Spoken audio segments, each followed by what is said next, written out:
లక్ష్మీదేవికి ఇవాళ పరమాన్నం వండుతున్నాను. ఇదిగో ఇవాళ శుక్రవారం కదా, అందుకని సగం ఉడికింది, ఇంకా సగం ఉడకాలి. ఇదిగో ఇంత చిక్కగా చేస్తాను నేను. ఈ 1.5 పాలకి ఒకే గ్లాస్ బియ్యం వేసాను.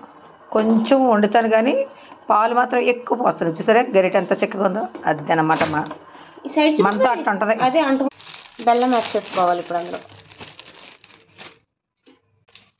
నెయ్యి వేసి కాస్త జీడిపప్పులు వేసుకుని వేయించుకోవాలి. ఇలా బాగా వేగాలి, కొంచెం లైట్ కలర్ రావాలి. మనం గిన్నెలో తీసుకున్నాం. ఇప్పుడు దేవుడికి పైన అంతా జీడిపప్పులు వేసుకోవాలి. దేవుడి దగ్గర ఇంకా సమర్పించేసాం ప్రసాదాన్ని.